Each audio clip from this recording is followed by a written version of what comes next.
Let me tell them we're gonna bring them. Hey, go ahead on that tag share. Wait. You want to wait? Yeah, let's bring him in. Okay. I want you to bring him. Hey, Go ahead. y'all. Is Yeah. people on there? Okay. Yeah.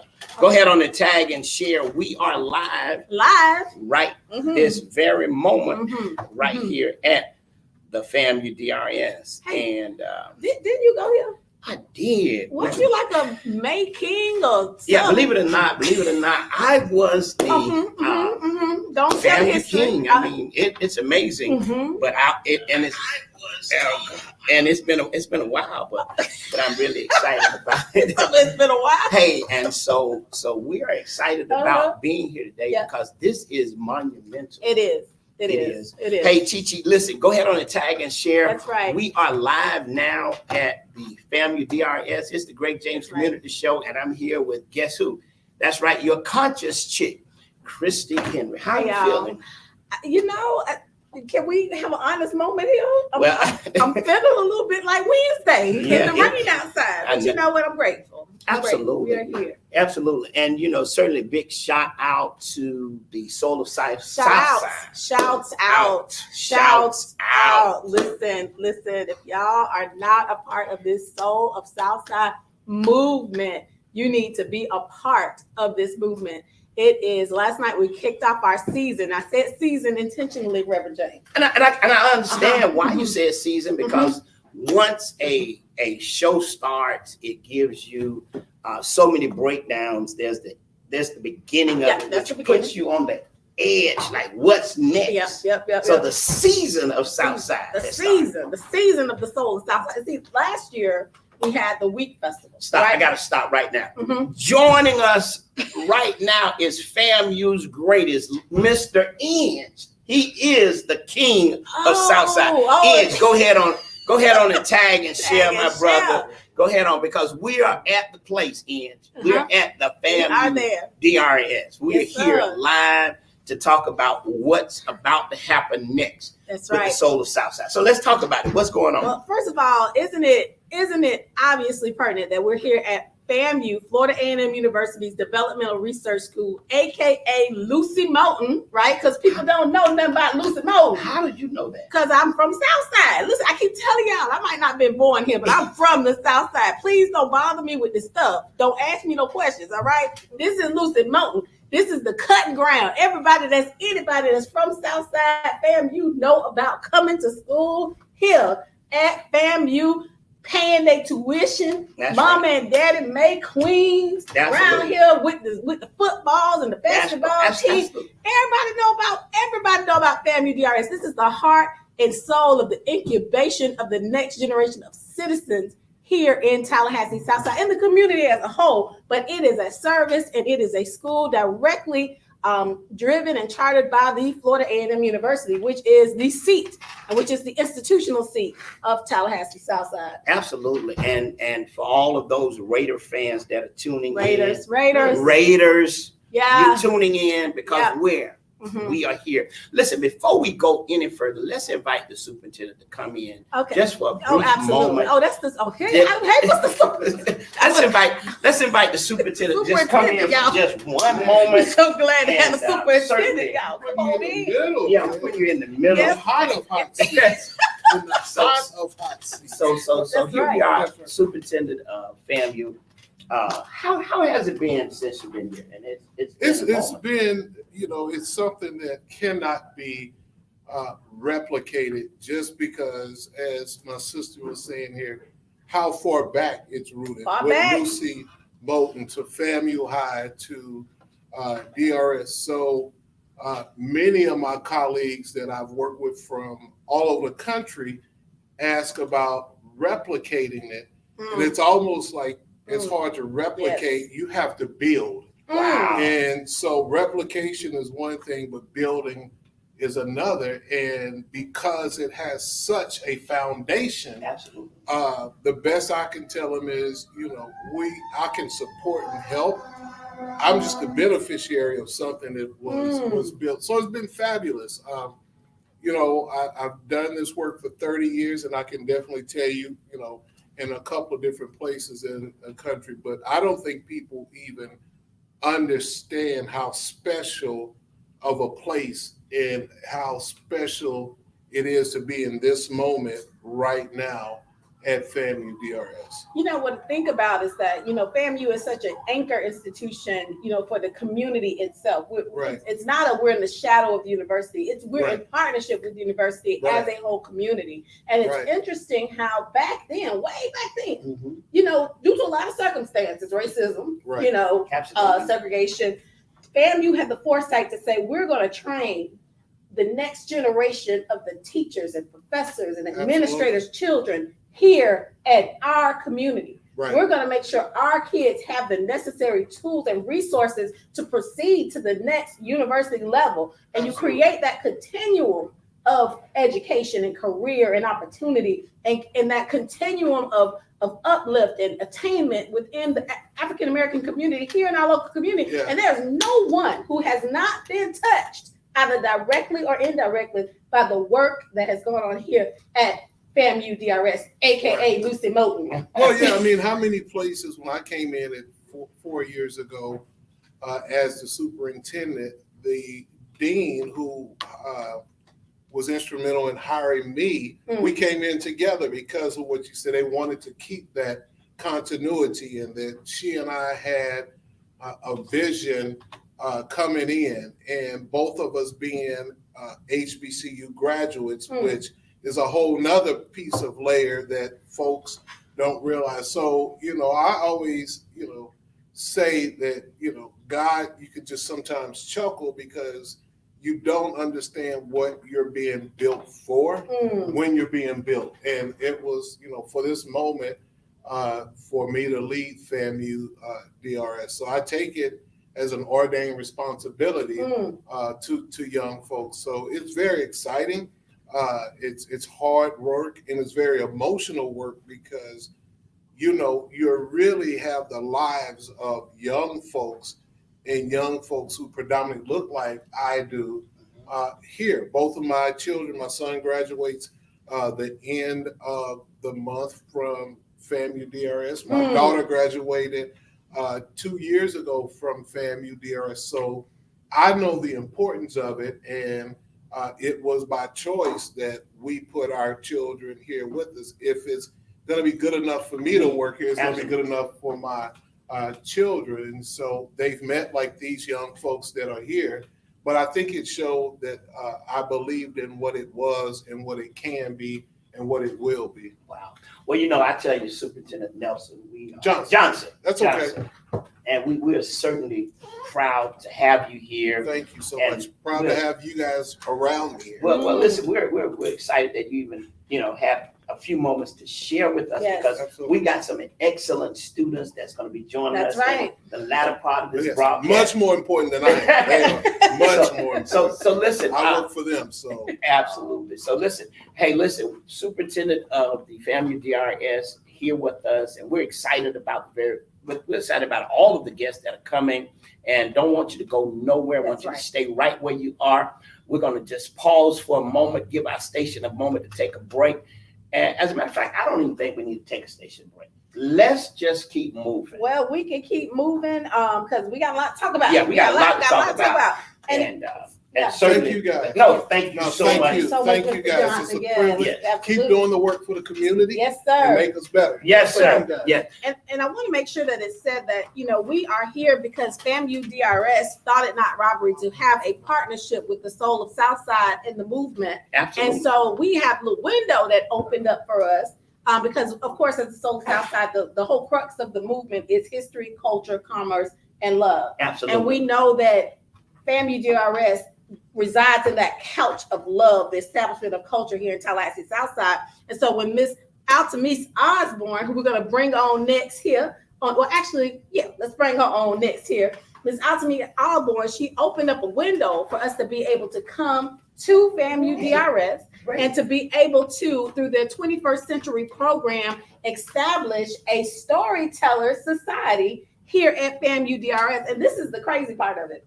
It started out us working with the 21st Century program, and it ended up with us having students from their honor society, from the from everywhere coming to be a part of this program. And so we welcome you, first of all, to the Greg James Community Show. Ms. Altamise Osborne, who is the Title I Director here at FAMU DRS. Thank you for having me. Well, thank you. So to be able to talk about what's happening with our students, to be able to talk about what has been put in place, how rewarding is it for you to see the end results of all the hard work and the labor? It really is amazing to see. It's extremely rewarding. You know, you do this for the kids. It's all about them.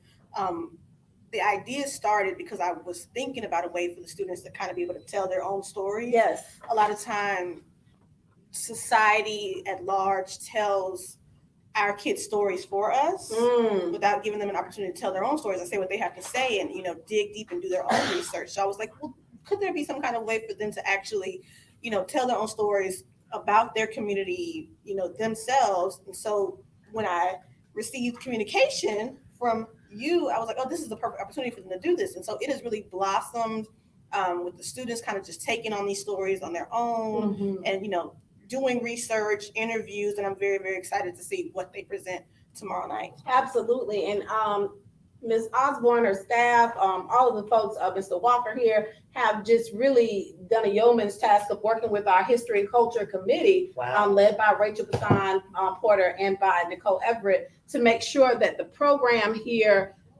it honors the students and it honors their potential in discovery, right, in the process. And one thing that really ministered to me the first time when we came here and did our initial program is one of the young people that were sitting in the audience, when we showed them the video, they were like, that's my grandma, right? Wow. And I was like, without even knowing that their grandmother was a part of the history. Didn't even know that his grandmother had been captured. And so that's the power of us capturing our own stories, capturing our videos, because we're going to be playing these in audience where our kids are going to identify. It's all about identity, right? Which is at the soul of Southside, the value of community identity. And so as a program here that works with youth and works with children after school, how important to you is it that these children are given the agency to explore and to discover and to create these narratives, as you said earlier, that will be created for them if they do not? Yeah, I think that's really what it is. It's like if, everybody's kind of aware of what's happening around us. And so there are people who would have them or decide for them. And I think it's important for them to say, no, this is my history. This is what I know. This is what, my family history is. And also for our senior students, our older students, to be able to pass along these stories to the grades that are coming after them. Because, sometimes people think of historians as like maybe older people, right. Teachers themselves, but they are now historians. And I want them to think of themselves as that way. And they're passing on these stories. They're not only passing it forward, but they're also honoring the people that came behind. Right. That's right.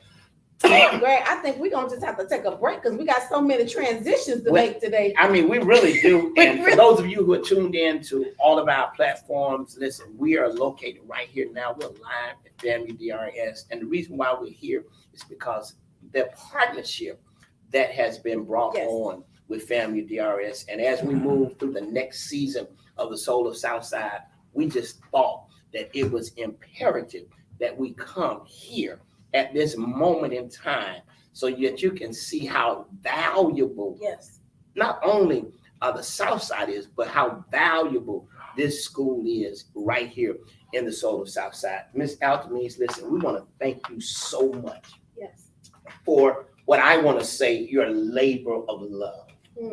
Because I think that's what it is. That's exactly what it is. And it's an open door. So many times we talk about our communities and how they're so kind of not cut off, but everybody's in their lane, right? Nobody's opened up a door. Nobody's opening up a space for someone to merge in. And that's what you've done by virtue of your need to have these children begin to discover their identity. The Soul of Southside movement was here to be able to come and bring programming, bring opportunity, bring a process whereby now on Thursday, we'll be celebrating these stories that they'll be presenting. We'll be listening to them as they teach us. The things that they have discovered and doing their presentation. And most importantly, it'll be happening at WFSU Studios. Right. And Isn't so that amazing? it is amazing. And they will be live streamed to over 55,000 audiences. So Wow, these so they got children us will beat. They are streaming live to 55,000. We're touching 14,000. Doc D, we got to get it up. We got to get it up. But listen, that's amazing. It is amazing. It's amazing that the kind of opportunities that is being afforded our children at this time is so valuable because we are able to see so much negativity that's being streamed. Yes. And now to be able to see moments where there's great positiveness and being displayed in the lives of our children, we are excited about it. Listen, let's get ready for our next guest. Ms. Andre, thank you so much. And we love all that you are doing to make it happen on this campus right here at FAMU DRS. Listen, I tell you, let's talk just before we bring on our next guest, man. I'm excited about it because, I mean, the next guest that's coming, I mean, he it's obvious that he's bleeding orange and green. Oh, honey, and literally. So for those of you who are tuned in, take your sunglasses off. I mean, get ready because guess what? The next young man that you're about to see, from head to toe, you're gonna know beyond a shadow of doubt. I just believe if we was to put an IV in, his blood would be orange. I think the Rattlers are in the house. You mean they are in the house. So let's talk about the next guest that's coming. Well, and he can come on. He can come on, sit down, because we just gonna talk about you while you're here. This is Dr. Will Guzman. Now, let me tell you something about Dr. Will. I met Dr. Guzman. It feels like decades ago, right? So in community, and Dr. Guzman is one of those personality types where you just have to understand the importance of history and how it informs and how it activates and empowers community, right? And so he has been one that started off in history and transcended to other departments, was in leadership, but also not only did his leadership within the community, but within FAMU's community, but extended it out to the community at large because he understood the power of this institution and the impact it can have on the trajectory of communities within its footprint. And so I am glad to welcome him now in his current space as the Assistant Vice Chancellor of engagement, community engagement, and international programs at North Carolina Central University. So he's all the way here from Raleigh, y'all. Raleigh represents Raleigh, right? Durham, North Carolina. That's right. Durham. So he flew out from Raleigh. My bad. But he is all the way up there, but he's still connected very, very significantly to the work here in Tallahassee. He still serves on the board at the Providence. That's right. Providence Neighborhood Community Development Corporation. Right. So we're so glad to have you here. We're off the heels of Mr. Guzman, Dr. Guzman, of an extraordinary conversation last night. That's right. Extraordinary conversation. Indeed. Let's talk a little bit about the economic history, what we're doing here with the youth, and why it makes sense. What is its connection in your purview? Sure. Well, thank you for having me, Christic. I think just to piggyback on some of the things you were saying, I remember, I think it was in the early 2000s. Didn't you run like a women's youth program, young women? Right? Because I remember donating some money to some kind of fundraiser that you were having to impact the young ladies. I think they were teenage young ladies. Down at Smith Williams, yeah. Right. Yep. And so whatever year that was our first interaction. So that might have been the early to mid 2000s. Oh yeah, that was the early 2000s. Right. Yes, sir. Yep. So, wow. It was decades. Yes. And I had just ran across your name in a newspaper and you were wanting funds for that. And I said, okay, let me help this out with a little small donation. But and so that was our kind of first entryway into being introduced to each other. And some of the work I did at the Providence Neighborhood Association and the Providence community there, I had lived in that community for nearly 13 years, along with some other South Side communities. I lived in, for example, in South City. I lived in Southwood. And then I also lived in Frenchtown and some other parts of the city. But for the bulk of my time here in those 19 years in Tallahassee, I lived in Providence. Last night you mentioned some figures and I found them fascinating in terms of the dramatic increase in rent. Yes.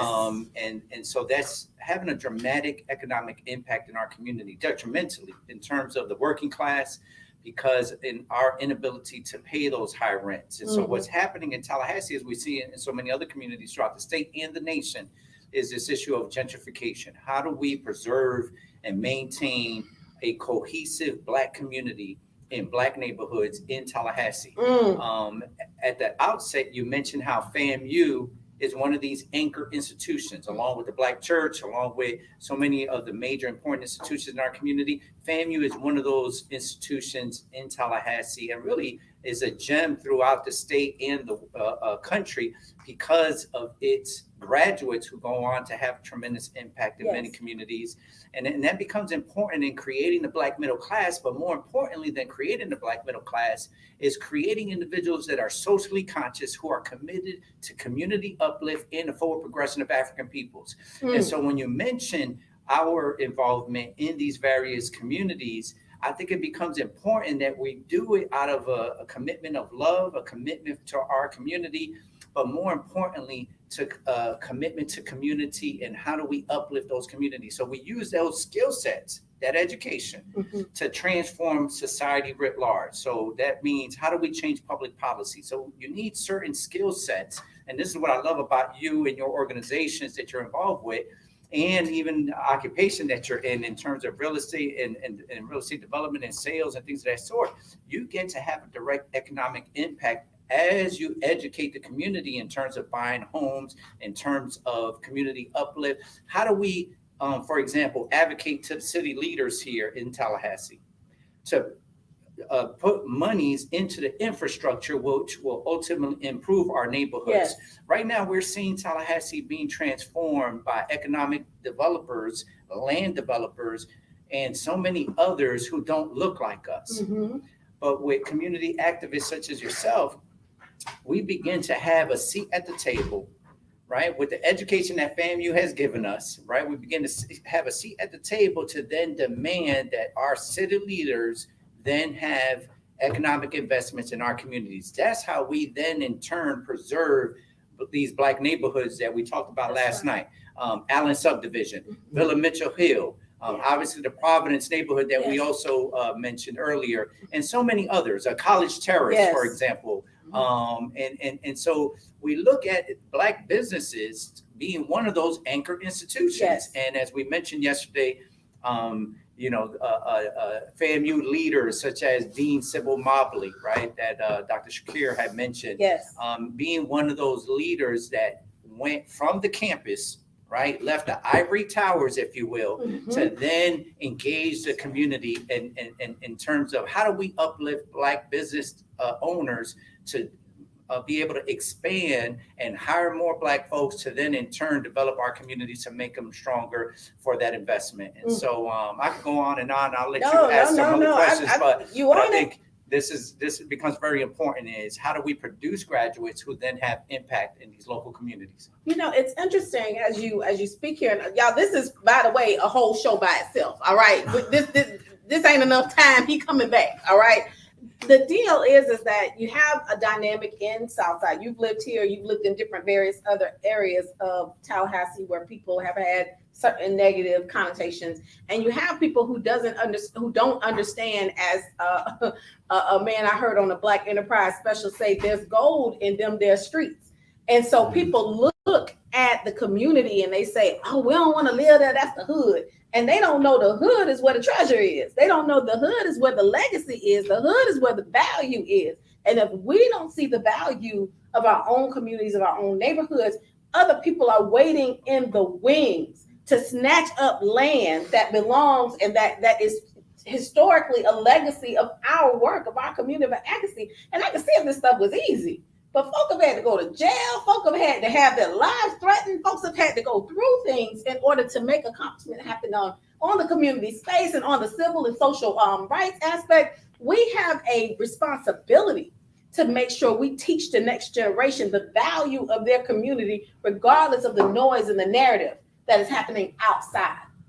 Exactly. And you raised a couple good points there, one of which is the issue of gentrification, although you didn't say the word outright, but that's in essence what you're describing, is there are many people who look at predominantly Black neighborhoods, particularly those closer to downtown, and say to themselves, how could we buy up this land very cheaply, exploit the people who currently are living there by swindling them from their land, right? In terms of if we're late on our property taxes, or in terms of wills and estates, and estate planning, right? All this becomes very important. And how do we manipulate the public policy portion to take land that has been in Black ownership for decades and centuries, right? And so we see that happening all over the country, but we see it right here in Tallahassee. And many people don't actually realize that that's what's happening. And they'll see a brand new building being built. They'll see construction, whether it's apartment complexes, whether it's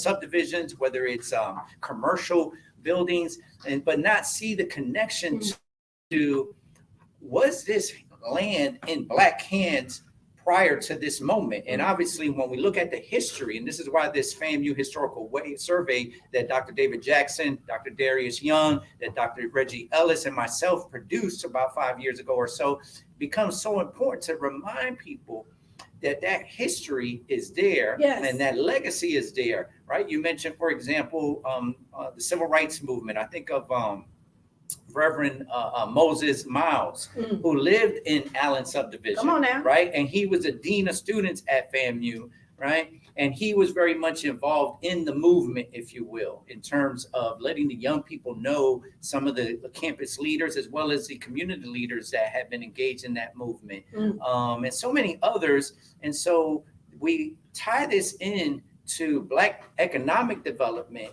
in order to understand that what are some of the strategies that we take that history, that culture, and we use it as a basis or as a springboard to then capture that economic income and monies, so we could control and could continue to control our destiny through land ownership, through business development, and through political engagement, right? Because the politics and the economic go hand in hand. That's right. And so I think that for us anyways, is in terms of how do we educate our community to capture this moment where we could take advantage of this economic upswing that Tallahassee is experiencing in terms of population growth, in terms of investment from the city leaders, from private investors.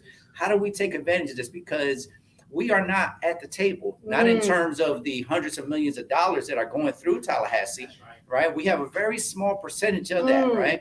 When we look at our percentage of this city, historically, right? And I was just mentioning this prior to we aired to my wife, actually, who's sitting here. At 1910, the Black population in Tallahassee was 75%. There were 20,000 people that lived in the city of Tallahassee. Wow. And of that 20,000, 15,000 were Black folks. So we were over 75% of the city's population. Obviously, every decade since then, up to the moment, that percentage has gone down. But to this day, we're at nearly 30% of the city's population. And so we have to ask ourselves, do we have 30% of the economic development? Come on now. Now you done look, y'all. Look. If you just tune in, that piece right there was worth staying for the whole. Do we have 35? Do we have equity? I would argue we don't. The statistics, the data would suggest that we're being left out. We're being marginalized. One way that we're being marginalized, for example, one of the major economic engines in this city, as I mentioned yesterday, is the nonprofit and associations, right? There's hundreds of associations based in Tallahassee that have, a major impact policy throughout the rest of the state, but they're based here and they're very small, 10 to 20 employees, and most of them don't have a Black face in sight. And I think that's one of the major industries in this city that we have to ask ourselves, what is their responsibility to the Black community as they create public policy? We have to hold their feet to the fire. We have to hold them accountable, and we have to demand that they hire us. That's one issue. The second issue here in Tallahassee is we have three major educational institutions, FAMU being one, obviously Florida State and Tallahassee Community College being the other. They spend hundreds of millions of dollars in this city. However, the city economic leaders, right, the restaurant owners, all the other services that are being provided to those students, right? Nearly 100,000 students in the city that come here every fall and spring. A lot of those businesses don't hire the Black working class and the Black middle class in this city. And so as a result, many of our young people, right, from the age of 15 to about 25 years old, they're not being hired by these city economic engine leaders, if you will. And so the city leaders have to demand the economic class, the business community to hire our young Black people. And then thirdly, at least from the moments that I lived here, I left in 2016. And back then that was a problem, and I'm sure that problem persists, is that a lot of young people, especially young Black men in this city, are being locked up by the police. And that has a direct impact on our economic viability in the community. Because when you look at the county jail, right, the Leon County Jail is filled, it's well over 70 to 80% young Black men. And no one is talking about that. People are silent on that issue because whether it's fear, whether it's not the right type of victim, right? There's never going to be the right type of victim. We have to be able to stand up and fight for these young Black men and say, no longer will we allow the police to over-police our communities. Yes, we need security. Yes, we want the police services when we need them, but we don't want our young Black men to be targeted and arrested for nonviolent offenses, which are the bulk of Leon County's population, are nonviolent offenses that are detrimentally impacting our community. Now, if you didn't see Greg James running up and down the library after he made that last statement, you missed a treat. I wish we would have had somebody capturing video. Maybe it might be something. I mean, I know this is your segment with Dr. Guzman, but I tell you, I could not refrain from coming to join you just to echo the importance of what you're saying. Those of you who are tuned in by all of our virtual platform, the 10,000 viewers who are listening to this broadcast, I want you to really stick a pin in two things. One, we do not have equity. Two, our young people will be far better off if they were given a demand from our leadership to say to business owners, to say to those that are employing, you have to have young people who look like us employed in your establishment. That would make a difference in our community. And then for you to talk about the number of nonviolent offenders. It's very tragic. Woo. It's not helping when we lock them up with no alternative, release them with still no way out. Exactly. Wow. I had to. Listen, no. Listen, we're talking the soul of Southside, and you're hearing the soul of Southside. And one thing that I will say is that I think that there's enough leaders out there that recognize the path that Dr. Guzman has set out. And there's enough folk that have graduated from the Florida A&M University that are in city government, that are in the halls of county government, in the halls of advocacy, that are pushing this point. And I'm seeing efforts. I am seeing efforts of more integrative opportunities for our children to cross over to other spectrums of engagement and opportunity. But you're absolutely right when you're talking about the economic value of youth and young men who are incarcerated and locked up that we never realized. Right? We never realize their full economic value because it's caged, and then it's devalued when it comes out of the cage, and then it never reaches its full attainment. And I think that's where business and commerce comes in. That's why it's important for us to have, as you said earlier, an astute and clear economic and commerce development tool. People in history, Dr. Mob, Sybil Wobbly, you talked about earlier, she was about going up beyond the walls, outside the gates, outside the camp to say, look, this ain't just an institutional conversation. This belongs to the community. And people like you who have been in the community, who understand, you can clearly see he gets the issue. And I like to ask you this, Doc, because you said something that was so important when you talked about at one point we were 70% of this county. Of this county. Looking at it now, retrospect to now, what do you think we missed today? Well, the reason why we were, and I think it's important to just backtrack a little bit into that history. The reason why we were 75% of the city's population is because it's a direct outgrowth of the institution of slavery. In the 19th century, we were kidnapped. We're really going back, as I mentioned yesterday, really goes back hundreds and hundreds of years. But when you look at the economic base of the county, its development was due to the institution of slavery. Yes. Right? Some would call it the Ma'afa, right? The terrible occurrence in Case Swahili.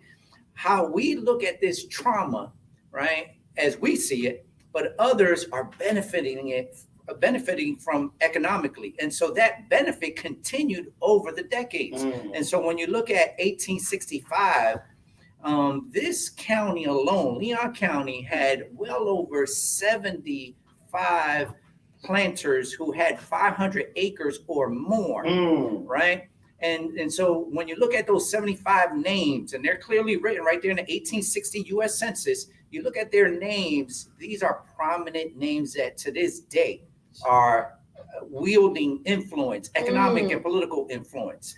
You see their street names, they have streets named after them, they have buildings named after them.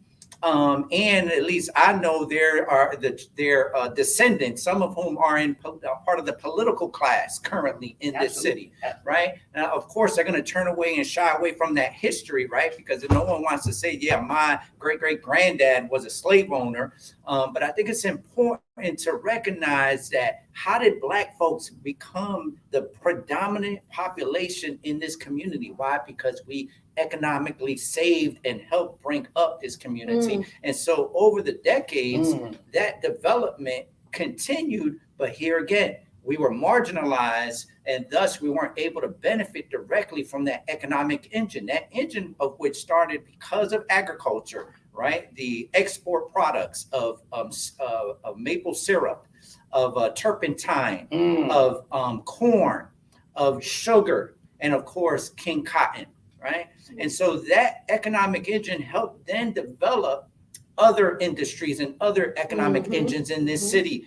And so as whites begin to move in over the decades, right, throughout the early 1900s, then the Black population becomes diluted or smaller and smaller in terms of a percentage of the population. So we went from 75% in 1910 to today, just over 30%.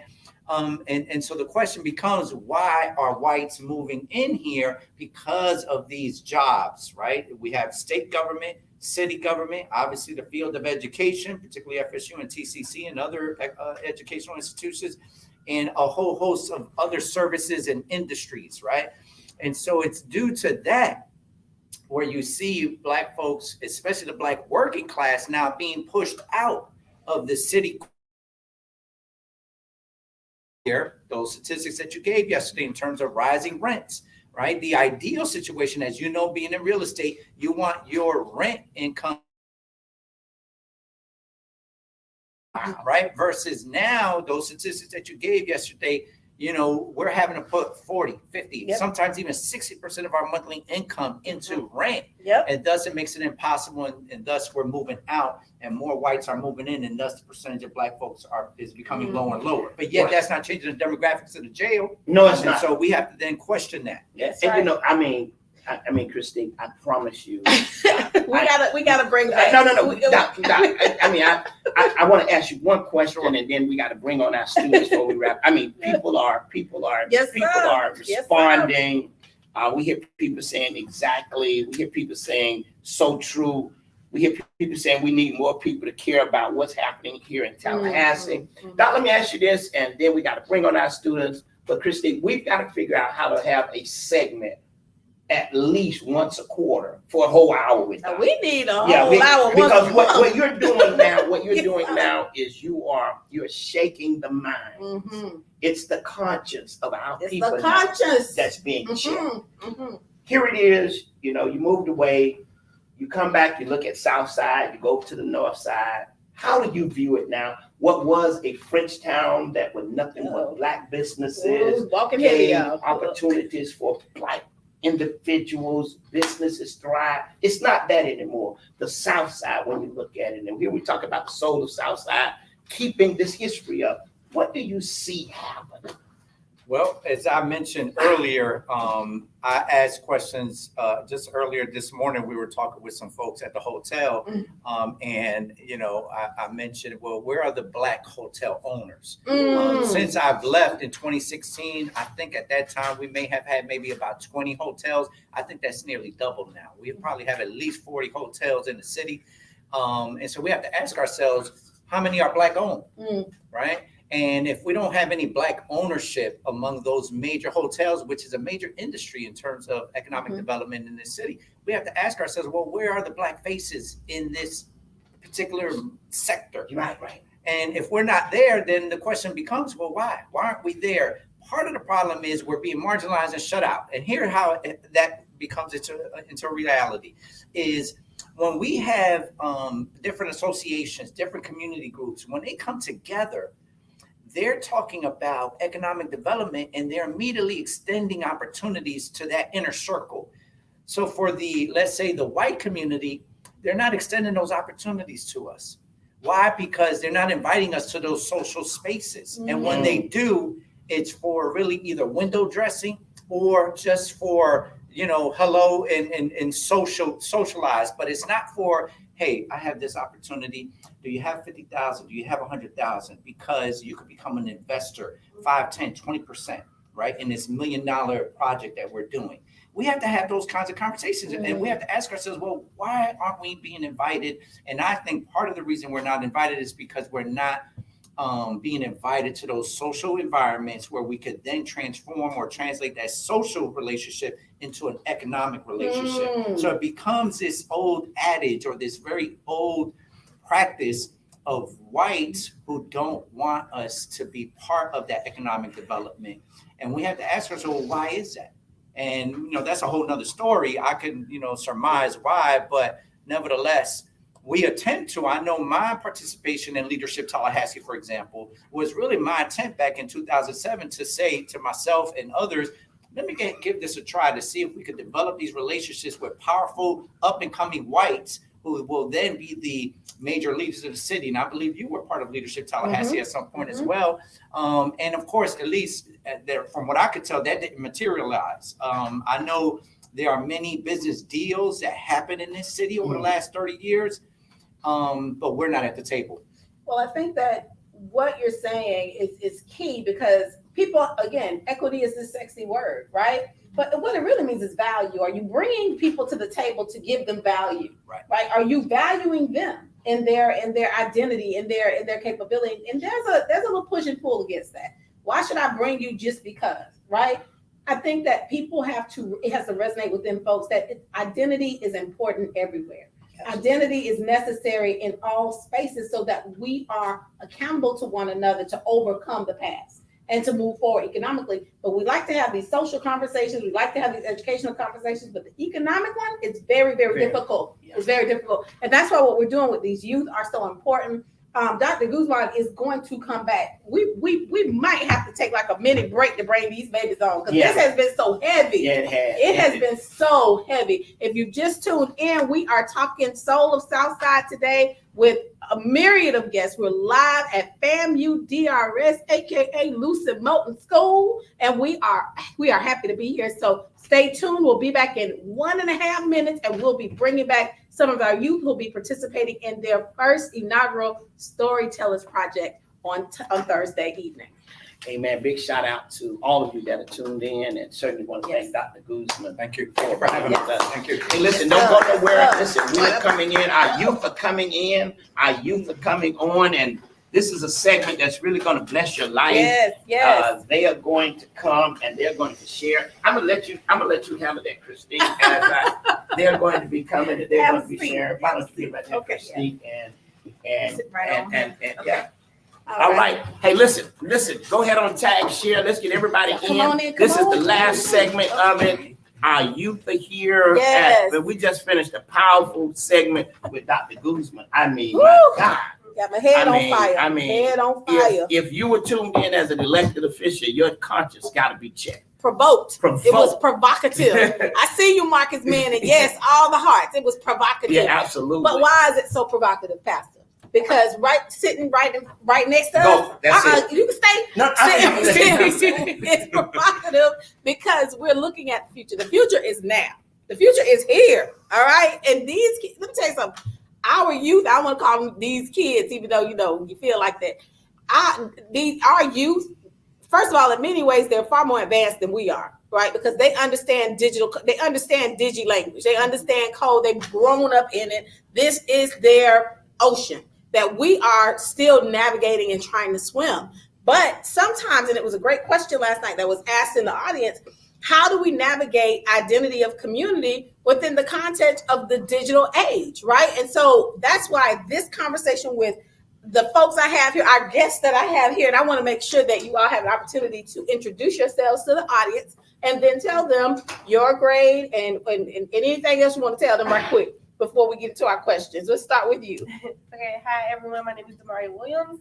I'm a senior here at Family DRS, and the organization we're with, National Honor Society, I'm the president of that, and we have our vice president and member here as well. Oh, over. Okay. My name is Kristen Hood. I'm also a senior here at Family DRS, and as she stated, I am vice president of our National Honor Society, who has been working on this Soul the Southside project. And I am Samuel King. I am a senior as well. I am within the National Honor Society organization here at school, and I also serve as the senior class president. Ma'am and sirs, y'all have the leadership of the FAMU DRS school here sitting in front of you. We are so glad to have you all here. First of all, y'all have been doing some work. Yeah. Y'all been doing a little bit of work, right? Y'all been employing your after school and maybe some of your weekend time, discovering your community. Let's talk about that. What have you been doing? What have you been doing as a part of this Storytellers Project? And anybody could just jump in. What have you been doing? All right, so we were given the task to explore the history of FAMU High, which we were exploring specifically the period of Lucy Moulton Elementary.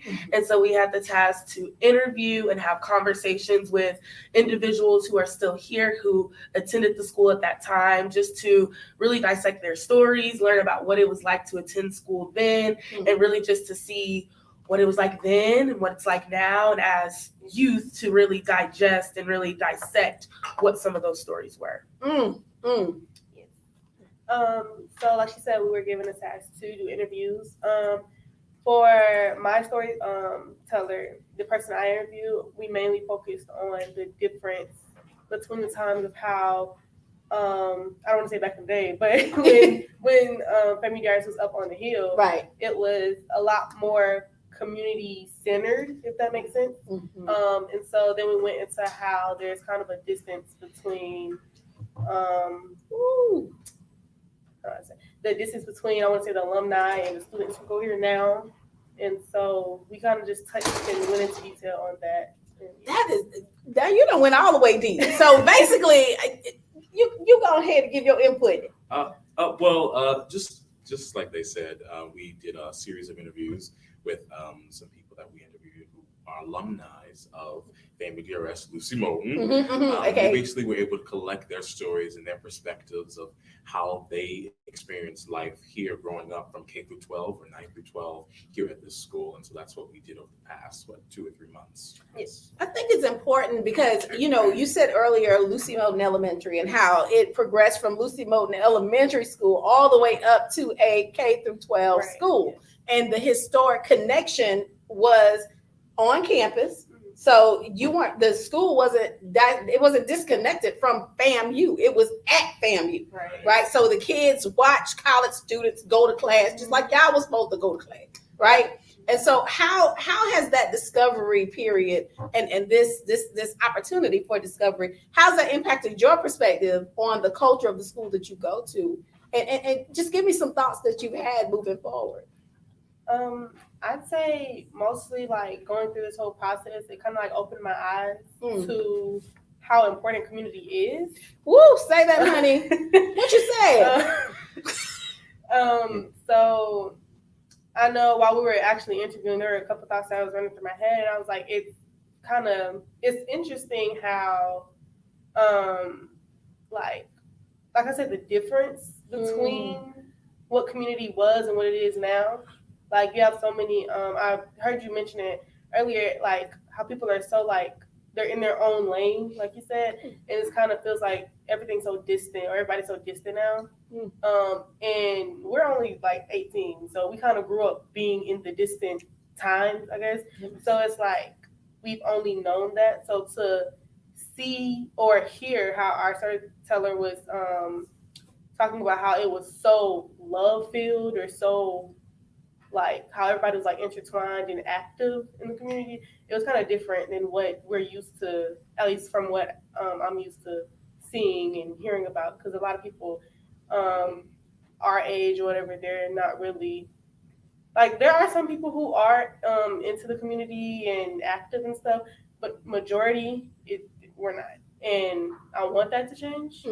So yeah, that was. I think something else really important. We talked about this a lot in the buildup of preparing to hold these interviews. Is the main reason why we wanted to make sure we captured these stories is that it is so harmful to live life based off of a single story. Yes. We talked about that so much because when we think about what the South Side is to people in the South Side and what the South Side is to people outside the South Side, a lot of these stories, a lot of these perspectives are based off of this single story. I mean, even me, I haven't been at DRS my entire life, but coming into DRS, I had certain perspectives. And then carrying out this interview, I was able to see that, like, it wasn't always like this. Like, the way that I see it, the way that I've experienced it, it hasn't always been that way. And it is so scary that we don't have these conversations, that we don't share these stories, because we all go based off of what we see or what we only know. And so we don't know what we don't know unless we have those conversations, which is why we've always talked about the danger of a single story, where if we're all going based off of this one piece of information, how harmful that is. And so that's something that we talked about a lot, which was why in conducting my interview, I was able to just to learn, like, you know, some of the traditions that we keep common here that are still here, they aren't the same as what they used to be. And just hearing that, like, it used to be like this, it used to be like that. It was very, as Demaria said, eye-opening just to witness what difference there is today. Woo! Yeah. Follow them. But no, I mean, I agree. I think that's really the main thing about really learning to capture our storytelling stories. I mean, one thing for me that I talked about, I interviewed, that we will see tomorrow, I interviewed Dr. Naeem Akbar. And he went to this school from K through 12. And so one of the things he talked about was how the biggest lesson he learned being at the school and being at FAMU and being around these people for as long as he was, is he learned that he could do anything that he wanted to do. And that not being surrounded necessarily, he was in a community full of Black people who excelled, Black people who were excellent, Black people who were able to do and achieve anything they wanted to. And so in his mind growing up, he never wondered or pondered over, well, I may not be able to do this, because he knew that deep down inside, because who he was surrounded by, the community aspect of it all, he was going to be able to achieve anything. And so I think that within these stories, this just really, it really motivates me as a person, as a youth, as a teen who is going out in life trying to become something, to know that I can do anything that I wanted. I can do anything that I want to. I can achieve anything that I want to. And so I'm just really proud. And I must say that this was an entire process. I think they can both, we can all attest to that. This was a process. But throughout that, I think that we have all gained something very valuable out of this, life lessons out of this, that I know that we can take and just apply it to wherever we are. You know, we're going to college and we're all going to go off to do great things. So I'm just really glad that we had the opportunity to interview the storytellers that we had. It was just really great, really good. Wow, Christique, I see you tearing up. And once again, I was sitting in the back. And just like church, Dr. Goodman started, I was sitting in the back. And you know how you be in church, you be in the back and the sermon get good or quiet and you start walking your way to the front. Y'all remember that? So I just, once again, I made my way to the front, because to hear you all share how the interviews were life-changing. To hear you talk about how Dr. Naeem Akbar shared about how he knew he was going to be successful because of the community. And to hear you saying, you know, DRS was not my first school, but once I got here, things started opening up even more because there's this small family. And I'm just hurt that you didn't interview me as an alum. I just feel real bad. Next time. Next time. Next Because I was the only guy in history as Mr. FAMU that rode through the set with a tuxedo on and gym shorts. And when I stepped out, the whole crowd just went up.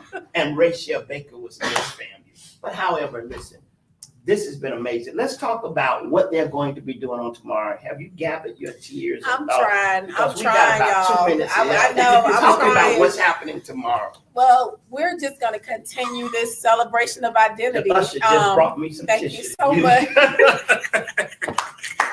Well, It listen, just got gooder and gooder. it just reaffirmed why the Soul of Southside is necessary. So tomorrow, these youth, along with another 17 of them, we have 20 youth that participated in this program. They will be doing presentations. They will go live at WFSU tomorrow, and they will be talking the history of their school with alumni and staff and those who have shared with them the story of the history, the culture, and the love that they engage with here. And I'm crying because I felt that when that baby said, we live in the era of separation. Yes. Well, not only are you crying, there are others crying. Because what is happening here, two things. One, the era of separation has not only divided us as a people, but it has also caused so much damage to us. Mm-hmm. And it was through you all interviewing and hearing that it gave you a sense of more eagerness to assail at every level.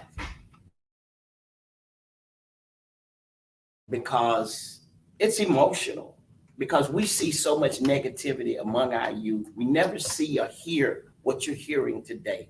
We never challenge them as Mrs. Anthony has done to let's dig it deep. Let's find out about those who were part of the Lucy Moulton history. And on tomorrow night at WFSU streaming live, we're going to post this because we want all of you to tune in. They have over 50,000 listeners. I want the 10,000 listeners that we have. I want you to tune in to hear these stories along with other young people on tomorrow evening. First of all, for the courage, and then thank you for the passion, and then I'll apply it to your life and said, this story of the person I interviewed is going to help me to go further. I got about 10,000 listeners. What would you say to them in one sentence? Oh, wow. I would say that this is done for you. I would say for me, this is, I know we mentioned it earlier, opened my eyes to what the community was and what it has the potential to become again. But more than that, it has like given me a sense of like hope, I'd say, for the future. Wow. So our young people are not lost. There's hope. What would you say? 1 minute left. I would say to really those out there who want stories, who want their stories to be told. It's important that all of our stories are to be told. As Kristen said, the power of one story. Sometimes you need more than one story. You need your grandmama's story. You need your auntie's story. You need your grandfather's story. Your mama's story. You know, if you have not already done so, go home and sit down with your parent or sit down with your whoever you may have in your family who may be older. Listen to what they have to say. Listen to some of the stories and how they grew up. If they grew up here in Tallahassee, and even if they didn't grow up in Tallahassee on the South Side, listen to their stories because these stories are important. And if we do not get these stories from them, then these stories will disappear. They will be erased forever. There's so much power in that too. Power. What would you say that this is done for you in the last minute?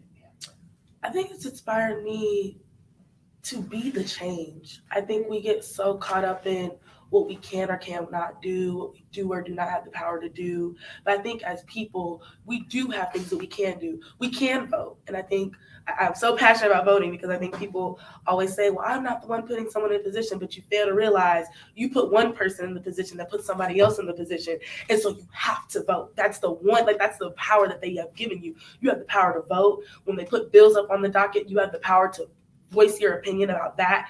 And so I say to always vote and to be the change in any way you can, because you do have the ability to. It may not be what you think it is. It may not look like what you want it to, but it's power and it's something and it's better than nothing. Hey, listen, we've been live right here at Family DRS. This is the Great James Community Show, the show that empowers, equips, and enlightens you. Also joining me today, you know who she was, a conscious chick. She had to walk away because she was just overwhelmed with joy, tears. Don't forget now, on tomorrow night, WFSU, we're going to post this so that you can join the streaming broadcast to hear from so many young people throughout our city. And guess what? Change starts right now. And guess what? You heard it. Our future is not lost.